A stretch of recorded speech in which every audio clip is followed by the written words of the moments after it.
With Ethereum prices like they are today, you know I'm gonna go ahead and turn the old gaming rig on and start hashing some coins. That means mining. I'm earning passive income with my mining hardware, okay? And so that's cool, that's fun, that's exciting. But Ethereum mining profitability is down. But how much? We're gonna be looking at Ethereum mining profitability. Is it still worth it? Do you wanna jump into this? And I'm gonna show you real world mining numbers from my ASIC miners, my GPUs, and we're gonna look at the best Ethereum miners right now and the impact that EIP-1559 has had. But first, how about we look at some cool rigs?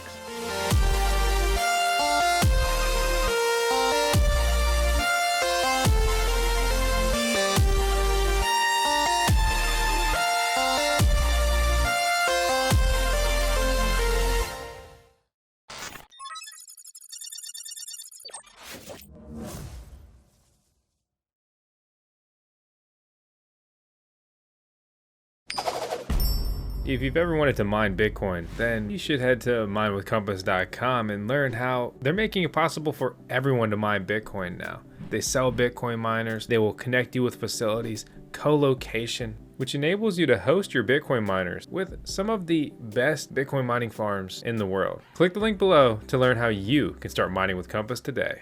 My name is Vosk, you're on the VoskCoin YouTube channel, and you don't for a second think that I forgot 10 seconds, 10 seconds tails background froze. Great, thank you, Streamlabs. Froze behind me, but 10 seconds tails, something we do here every day on the channel because we're uploading daily here. Quick recap, again, I work here, Tails is the owner. My name is Vosk, VoskCoin YouTube channel. And this channel was originally born as a crypto mining channel. Specifically, what finally sealed the deal and drew me into cryptocurrency was Ethereum GPU mining. I'm enthralled by the whole concept, and this will be the next Bitcoin and all that kind of stuff. So it holds like a tender place in my heart. But today we're going to be looking at my real world mining profitability, how I'm getting awful performance here on F2 pool recently with Ethereum mining specifically, but I think it is also an issue with the miner. But is that miner issue partially born from the pool? I mean, it starts to get a little technical and complex when you have one hash board going down as opposed to like the whole miner, but I'll talk about that later here. So the only thing I really like about F2 pool, and they're not a sponsor or anything like that, but they make like my mining revenue data very clear and easy to understand. For example, the specific day we're going to be looking at heavily here, the 16th, and 0.0228 Ethereum was mined on that day. And about a month ago, on the 16th of last month, about 0.0326 Ethereum was mined that day. Okay, and some things we really just need to talk about and understand here is the simple fact of EIP-1559, how that impacts us. So basically, previously, right, on legacy transactions, and what an incredible dashboard this is. On legacy transactions, or just before this Ethereum improvement proposal number 1559 was put through or forked into the code, or basically just became reality for the Ethereum blockchain, all the transaction fees were going to Ethereum miners, which made it the most profitable coin to mine. More mining revenue was generated for Ethereum, the second biggest cryptocurrency, when compared to Bitcoin. Yeah, so like more money was paid to Ethereum miners than Bitcoin miners, and it's a smaller market cap. Like, that's kind of crazy and doesn't necessarily make sense, which was part of their argument. I'm not saying I agree with that, just to be clear. But the big takeaway here is you look at these transactions. This one was crazy, 91% EIP 1559. But the last time we did a video update on this, it was only like about 20%, 25% at the most, 15% some other times. But we can see a lot of blocks are filling up with massive EIP 1559 transactions. And for example, MetaMask, okay? MetaMask has updated. So this was a recent transaction I did. And what happened here? Okay, so we look around and we're like, burnt fees, right? Post London upgrade. This is how much Ethereum was burnt with this transaction. It's gone, right? It's gone forever. And it's gone. There's two sites that have popped up, watchtheburn.com, which crashed when we needed it the most, and also just etherchain.org/burn. And the big takeaways here, and I like two sources, good to verify your data and look at multiple things here. But the simple fact is 80,000 Ethereum has been burned, 30,000 sent out in tips, net issuance 167, net reduction 32%. Okay, so this isn't even as simple as like mining revenue has been reduced by that quantity. Ethereum is a inflationary currency with no cap. but it doesn't inflate the insane way like Dogecoin does. This is all part of their master plan, right? And I'm not even hating too much or whatever else, but this is all part of their master plan to make Ethereum more valuable. Ethereum is already really expensive to transact on. Just to make a basic trade on Uniswap can be $100 very, very frequently these days. And that's not a new thing, which is very sad to say. The big takeaway here is that Ethereum is developed by no one that mines Ethereum. So why would they even care about miners, right? But a lot of those developers, if not all of them, are staking Ethereum, okay, on Ethereum 2.0. So they are enriched by Ethereum becoming more valuable, not diluting it to miners that many industrial big mining farms, they sell their coins. They dump them. Tons of Ethereum mining farms dump ETH and stack Bitcoin, which is ironic because Ethereum has been a better investment over the last year by almost double depending on the day. But the summary here is that it's really not all that surprising, and Ethereum is actively working to move away from mining. So they gave up on being a GPU mineable coin. They're just a mineable coin. Graphics cards mine it, it's very profitable, and it's actually still truly the backbone of GPU mining profitability. But there's a ton of Ethereum ASIC miners on the ETH hash mining algorithm. So basically, it's a complex problem with a little bit of drama, and if you want to know when Ethereum's going to be moving away from mining, it's not going to be as soon as they anticipate, but they're working towards it. Here's my best guess from one of our last videos. Late 2021, early 2022.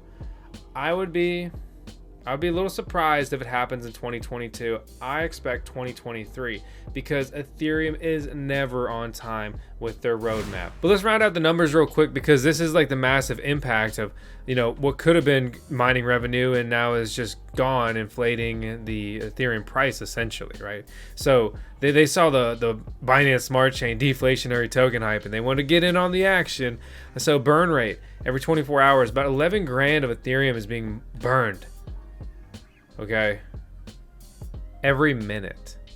That's crazy. I'd like to take a brief moment to thank today's video sponsor, and that is going to be someone we've talked about before and I'm excited to talk about again. That's going to be Kava, but not the place where you get bowls that are kind of like Chipotle with a Greek spin. No, Kava, the cryptocurrency. And we've talked about the three main protocols on Kava before, but they've since rebranded to make it a little bit more simpler or more straightforward, right? So there's Kava Mint, stablecoin, loans, and seconds. And this is powered by the Kava protocol, which again, Kava is aiming to be the safest place to earn with your cryptocurrency. And that's pretty appealing considering the fact that millions of dollars of project and token rug pulls and exit scams and exploits happen in the crypto sector, which is kind of frightening.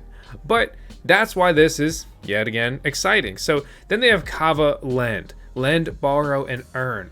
This is powered by the hard protocol and the hard token, which you may remember from our previous coverage of this project, or if you just simply follow Kava. Then there is Kava Swap, which I'm personally really excited about on their platform launching, which we talked about the testnet and the millions of dollars exchanged on their testnet and everything like that, but allows you to swap and earn on the Kava chain. And this is powered by the Swap protocol and the SWP token ticker there. Kava launched a couple years ago. This isn't a new project, but it's still relatively new, you could say, in the space of cryptocurrency with the launch back in 2019. It's crazy how the average crypto investor actually got into cryptocurrency really in 2021 or 2020. And some people like to cite their buys in 2020, which is crazy that is like still a veteran age here, a grizzled vet in the crypto investing sector. Kava Swap is preparing to launch on August 30th. But let's look at the full update from Kava Labs. So internal audit, external audit, public testing, a SAFU fund, right? Which is a joke and basically a playoff of CZ and Binance and that stuff. But it's basically a fund just to reimburse people if things go terribly wrong. Safety guards, software specifications, security, governance, process and experience, and so much more.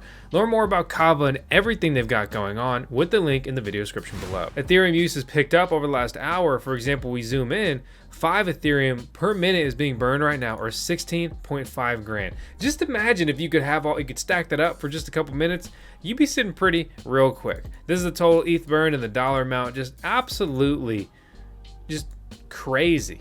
right? And we'll refresh this for up to date. It's come down a little bit, but you know, Uniswap swap per this $50, and it's always more expensive than it says here on Etherscan.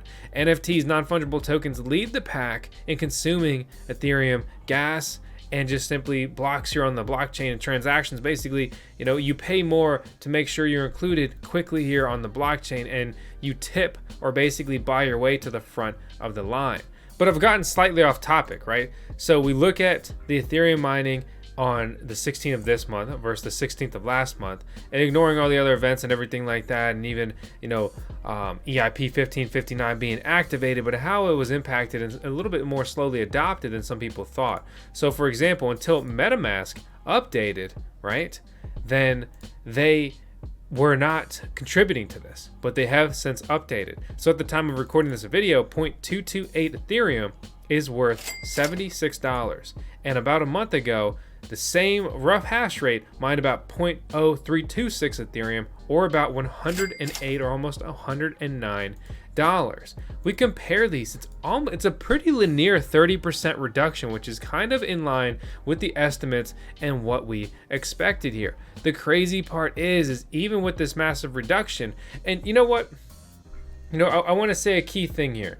And somehow this is lost upon many people. Dudes be like, I'm up, man, I'm up. I made more money mining Ethereum this month. I'm like, bro, but you're down in the ETH, man. So what if the coin went up in price, right?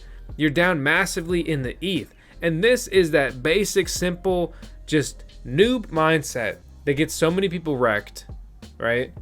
In the bear market. What happens when Ethereum is trading at, you know, $500 again? How are you gonna feel? Are you still going to be profitable when it crumbles down that much in the next long, dark, cold crypto winter? Some people think, oh, it's never going to come back down. Yeah, I thought like that once. So I got crushed for a couple of years. I didn't quit though. I didn't give up. I stacked coins. I'm thankful for that. But you base all of your moves off USD, especially on a long-term coin like this, even though they have, you know, an ETA to be done with mining and everything like that. The fact of the matter is, I don't care about the USD. Ethereum mining was profitable last month. It was profitable last year. It was profitable 2 years ago. It's like always been profitable. But the Ethereum you are mining is microscopic compared to what it was just a year ago, and say even last month to be down 30% in ETH, but the price is relatively the same, and even more so, the price is inflated when you look at the 90-day chart. If I can get this to load for me, come on, CoinGecko, what you doing? I need you. I need you now. So what I'm trying to say here is 90 days, right? So 90 days or 180 days, I'm sorry. We look at this, basically hash rate lags behind price. So price goes up and up and up and peaks. More people are buying computers. People are just buying random computers that have a GPU in it to try to get in on the action. Trust me, I see it all the time. And sure, Ethereum price is up a whopping 56% just in the last 30 days. That's incredible. So like your USD is up 56%. Or not necessarily because you have the 30% reduction, but basically you're up in mining revenue from right now compared to a month ago. That's true, but your ETH you're mining is down significantly, and that's the big downfall, and that's the kind of stuff that just crushes people in the bull run.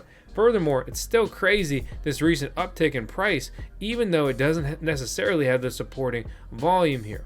I don't know, it's not a T8 thing here, but you know, we'll move forward. And just to round it out, the most profitable mining rig on the horizon is still the Antminer E9, weighing it at $250 a day after you pay a residential electric bill. Coming soon. Coming soon when the mining profits are not as good, because Bitmain has a true record of mining with their own machines and have massive mining farms. But there's been a big crackdown with mining in China. But Bitmain has some of the biggest mining farms here in the United States already. So just some things to keep in mind. You go down the list, the A11, the second most profitable mining rig is for Ethereum from InnoSilicon. A10 Pro, the other one. It's just, they are the most profitable mining rigs to have, specifically ASIC miners. Application specific integrated circuit miners, that's what they are, purpose-built machines. All they do is mine crypto, specifically when mining algorithm. Then you have graphics cards. We go down the list of, the most profitable GPUs to mine with right now. Guess what? It's always Ethereum and that is just the backbone. You can jump into some of these ridiculous coins, and if you don't time them right, you will get obliterated. Trust me, I did it for years. Then you have things like Raven Coin and Kapow. That's great. I'm glad it's had a, finally an uptick in price and everything like that. But the fact of the matter is that that would absolutely not be able to handle the massive void that Ethereum will leave when it's no longer mineable, right? Because all that hardware is going to flood over to Raven Coin and any other coin it can find, and that doesn't just mean the Raven Coin is going to moon in price. I think long term it's going to be okay. They've been working on it for a long time, and it's done better honestly than I've anticipated. But I'll leave it at that. I'm not here to hate on it or whatever else. The other crazy takeaway here is that a 1660 Super is listed here on eBay or Best Buy, $550.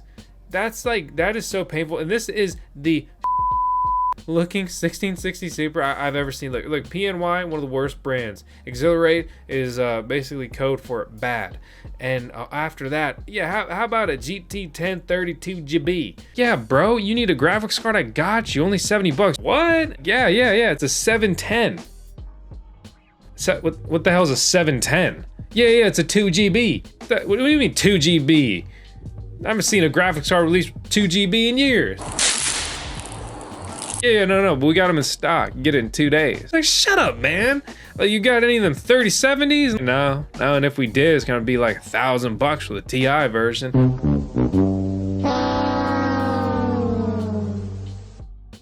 Oh my gosh. Yeah, you come down the list, every other cool card that you probably actually wanted, they out of stock.